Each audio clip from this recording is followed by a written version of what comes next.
Kami paparkan latar belakang permasalahan NW. Sengketa kepengurusan Ormas Nahdlatul Ulama peninggalan Bapak Maulana Syekh sejak Muktamar ke-10 tahun 98 di Lombok Tengah Peraya. Itu pada saat itu yang terpilih menjadi ketua PBNW adalah Hajah Siti Raihanun Zainuddin Abdul Majid, tapi dengan bermacam alasan dan yang dibangun, narasi yang dibangun oleh yang kalah, sehingga mereka tidak mengakui apa yang disampaikan tadi oleh para beliau itu, sehingga mereka membentuk PB tandingan namanya PB Reformasi. Kebetulan saya ada anggaran dasar yang lengkap ini, jadi kita punya semua dokumen yang mereka punya. Nah, yang dia tunjuk pada saat itu menjadi ketua PB adalah TGB Zainul Majdi. Yang selanjutnya sejak saat itu tidak kunjung permasalahan tidak kunjung selesai. Permasalahan tidak kunjung selesai dengan tuntas, bahkan semakin akut dan parah berkepanjangan, dan yang berujung ke meja hijau, ke pengadilan kita dari 2014 ya. Tapi alhamdulillah semuanya itu bahwa kita dituduh bahwa mencuri dokumen semua di pengadilan, tetapi pengadilan menyatakan bahwa itu tidak benar, dan yang benar adalah Hajah Siti Raihanun sebagai ketua umum PBNW pada saat itu dan dipatok palu dan ingkrah semua. Mereka tidak bisa berkutik, namun mereka tidak hilang, ini namanya orang pinter, ini pinter mengkelit, tidak habis cara, tidak habis celah. Setelah mereka tidak bisa berkutik dengan hukum karena sudah ingkrah dan sudah diputuskan di beberapa pengadilan, tiba-tiba tanggal 22 siang itu saya ditelepon oleh Kepala Kumham Kanwil Pak Haris yang di Mataram. Dia bilang ingin ketemu dengan Ketua PBNW. Saya bilang, ada masalah apa Pak Kanwil? Saya bilang, ada yang kita harus bicarakan, dia bilang pada saat itu tanggal 22. Nah, singkatnya kami terimalah siang itu. Nah, beliau menyampaikan salamnya Pak Dirjen, Pak Cahyo, dengan beberapa yang dari Jakarta akan datang besok pagi untuk silaturahim pada sorenya. Ya, singkat ceritanya kita terimalah mereka. Sorenya kita tunggu sesuai dengan apa yang disampaikan oleh Pak Kanwil Kumham NTB. Yang akan datang pada saat itu sebenarnya cuma Dirjen saja. Jadi Dirjen Ahok kita tidak tahu akan terjadi seperti yang akan saya ceritakan sekarang ini. Jadi tiba-tiba kami waktu itu ada Pak Sekjen, ya, ada Pak Iwan juga, ada Tuan Guru Anas, ada berapa yang ada hadir, karena kita akan menerima beliau cuma silaturahim, tidak ada menyampaikan apa-apa, tidak ada akan menyampaikan yahana yahanu kan pada saat itu, silaturahim saja. Nah, sehingga kita terima biasa saja. Kami tunggu dari jam 4 sore, jam 4 sore kita tunggu, kok nggak ada, kita telepon lama, mana ini sebentar saja kan, tiba-tiba muncul, datang Intel, para Intel semua, Intel datang gini, ada Forkopimda datang, ada Kapolda semua. Yuk, kaget kita, ini ada apa? Nah, saya telepon lah yang bersangkutan, kenapa lama ini? Saya bilang, oh tunggu sebentar. Ternyata mereka datang jam, kalau tidak salah jam 8 ya Pak Iwan ya, jam 8 malam, yang tadinya jam 4, membawa draft yang isinya kesepakatan. Ini draft apa? Saya bilang, kebetulan saya yang paling vokal pada saat itu, saya yang melawan mereka. Karena apa? Ini sudah jelas, sudah selesai, kenapa masih harus ada ini kan semua. Nah, tetapi kami ditekan ini oleh Dirjen, kalau tidak ini kami akan batalkan semua.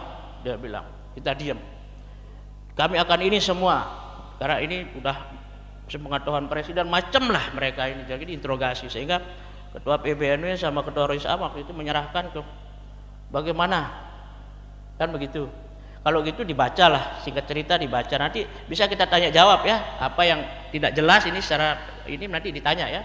Jadi kita bukalah kesepakatan itu, antara lain ada yang kita tolak kesepakatannya masalah logo. Pertama, dia bukan NWDI, namanya NW Pancor di sini.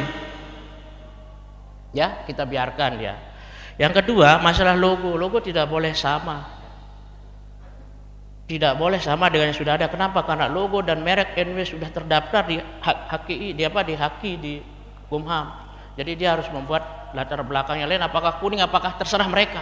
Ditelepon lah sama Pak Dirjen yang bersangkutan, ditelepon, dia bilang sanggup. Artinya anunya itu dasarnya kuning sebenarnya. Ya. Nah, terus ada poin 7 lagi yang masalah madrasah. Itu kita coret. Ini kesepakatan yang ini kita coret itu dan kita buatkan dia. Langsung pada saat itu kita foto bersama. Ada foto bersama. Saya dokumentasi semua. Kita foto bersama ini. Pak Kapolda, Korem, Forkopimda dari pusat, ini kita foto bersama. Inilah kesepakatan yang sebenarnya pada malam itu. Dan sampai kita lama berargumentasi ya, sampai hampir jam 1:30 kalau tidak salah. Ya, jam 1:30 itu, sampai jam 2 clear. Oke, kita pulang. Besok dia jam 7 udah ditelepon saya, kayak ini. Sampai Pak Kapolda sedikit mengancam. Saya bilang, ini kita draftnya mana? Yang tadi malam kan yang ditandatangan mana dulu draftnya ini? Saya bilang, kalau belum ada draft, bagaimana saya menyampaikan ke Ketua PB? Ya udah nanti di sana pokoknya udah clear semua, katanya Pak Yudi. Saya ingat sekali ini yang kurang ajar, Pak Yudi namanya di Kumham. Dia yang mengetik semua dan ada foto saya langsung besoknya saya kejar. Dia bilang ke Jakarta seminggu. Akhirnya saya kemarin pas saya di YouTube sudah seperti ini mengancam dia, baru dia datang kecek-kecek bahwa kesepakatan itu ternyata tidak sesuai dengan kesepakatan awal. Jadi kesepakatan kita itu malam itu sebenarnya yang malam itu, kalau yang paginya itu secara seremonial saja itu. Nah, paginya karena tidak sesuai apa yang logonya sama apa namanya poin 7 yang kita sama-sama sepakat dicoret, muncul lagi di sana. Saya langsung tanggal 24 telepon Kapolda, hubungi semua malam hari itu bahwa ini tidak benar, ini penipu. Saya bilang ini tidak jelas, tidak sesuai dengan kesepakatan kita malam itu. Lalu Pak Kapolda menanggapi waktu itu, ya kita segera bicarakan. Tetapi sampai hari ini kita tidak dikasih salinannya yang asli ini. Kita ini saya dapat dari YouTube. Nah, itulah sistem cara mereka untuk menjebak kita, untuk membuat kita sehingga kita kalah dengan opini dia mereka. Pertama, dia udah tanda tangan katanya kan. Yang tidak tanda tangan itu kan seremonial saja. Seharusnya pagi itu dia pasti baca dulu, baru kita masuk ke ruangan itu. Di ruangan itu kita udah dikumpuli oleh semua. Jadi tidak ada yang Pak Sekjen, saya berdiri dengan Ketua PB, tidak ada. Kita tidak bisa karena dasarnya itu tidak kita dikasih.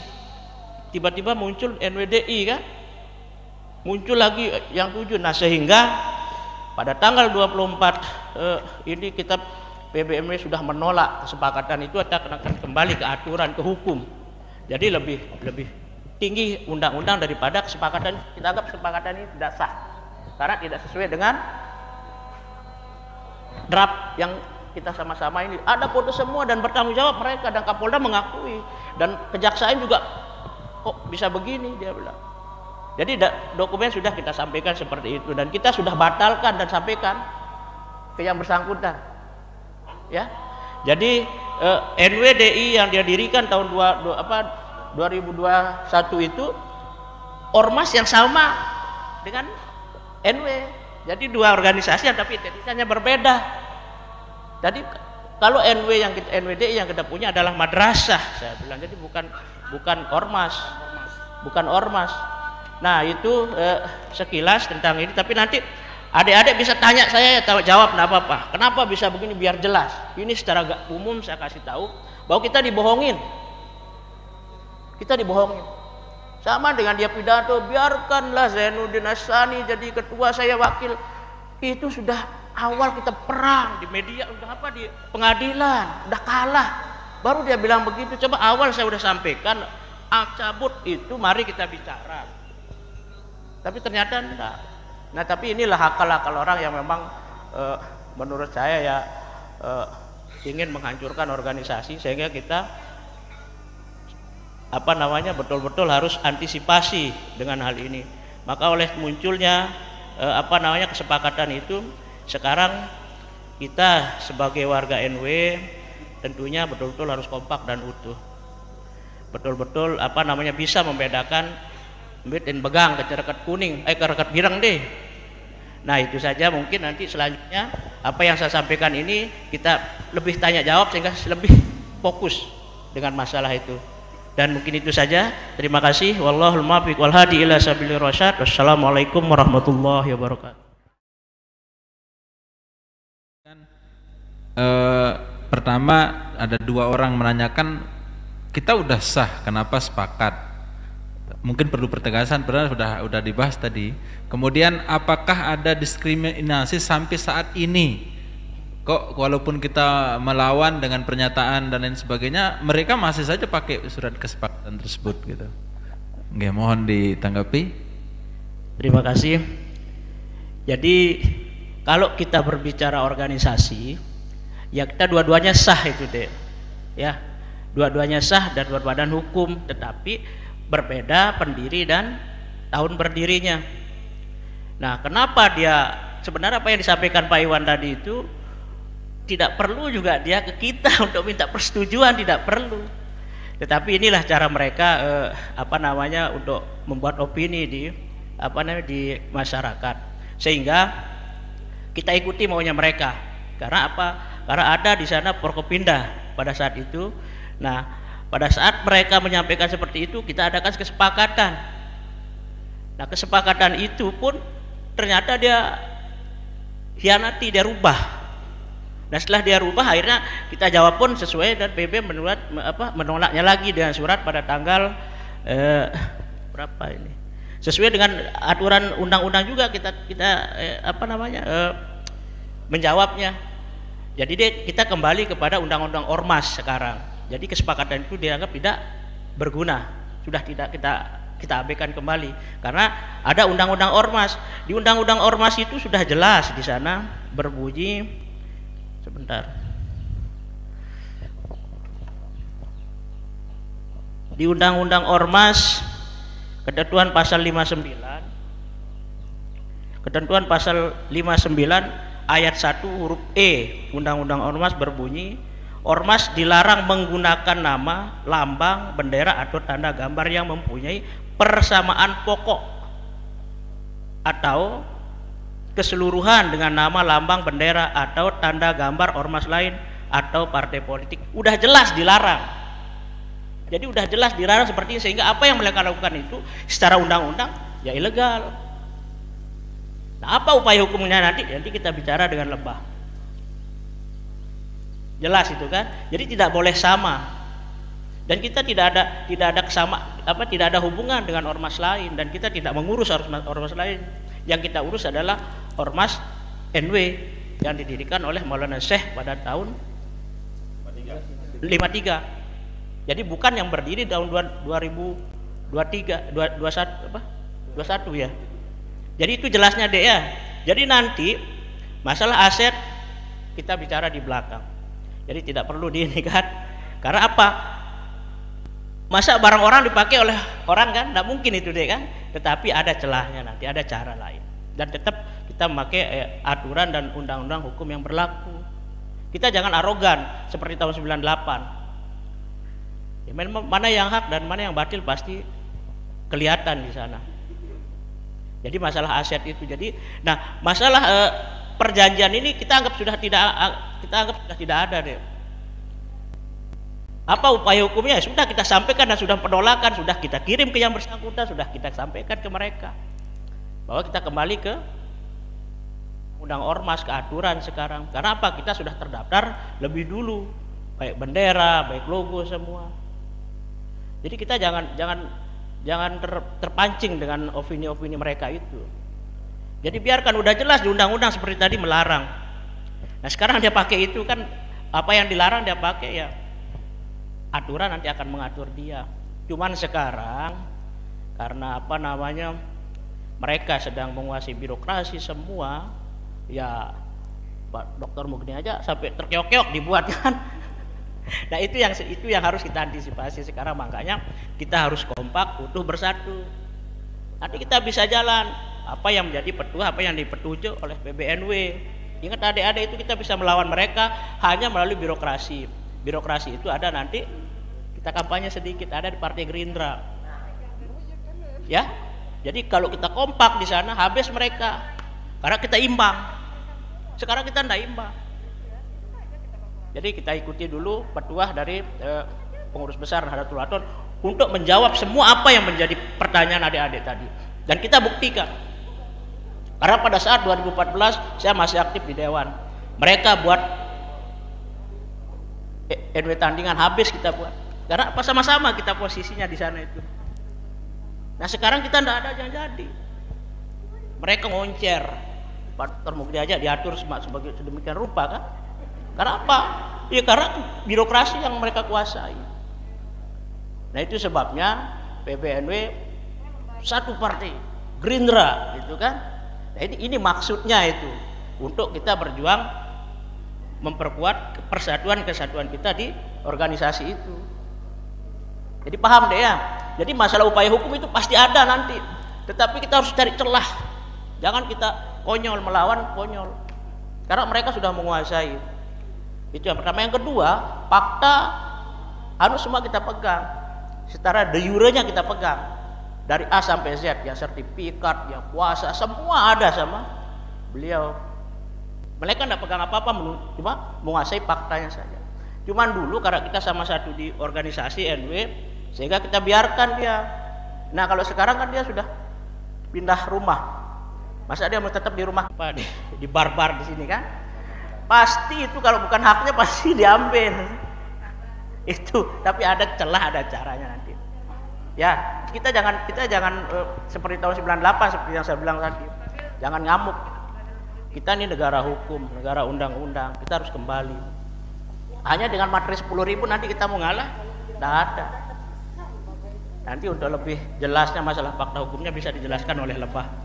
Tapi intinya kira-kira seperti itu. Ya, dilanjut aja Pak Iwan. Ya, terakhir dari Pak Iwan. Ini biar dia tidak jadi penasaran tuh pulangnya nanti, ada yang bertanya itu kok secepat itu semua logo-logo madrasah berubah katanya, ini pelang-pelangnya itu jadi NWDI. Mohon dijelaskan ada apa dengan itu gitu. Apakah secepat itu memang lembaga-lembaga NW ini juga ikut berubah dengan mereka menulis pelang di luar menjadi NWDI gitu. Terkait dengan apa yang disampaikan tadi, yang berubah pelangnya NWDI itu di undang-undang, di hukum belum bisa. Mereka sudah mengajukan ada 21 yang akan dirubah, tapi itu belum bisa karena dijawab oleh menteri, silahkan yang bersangkutan mengusulkan. Baru 4 dia punya madrasah secara hukum dan undang-undang, baru 4. Dan kalau yang lain masih NW semua, karena undang-undang tidak bisa merubah dia semata-mata seperti itu. Iya, jadi ya buat seperti itu, biarkan aja. Dan mereka tetap NW itu. Jadi tidak segampang itu merubah sekarang madrasah NW, misalnya kayak di Jenggi Al Hasaniyah NW, mau dirubah menjadi Al Hasaniyah NWDI berat.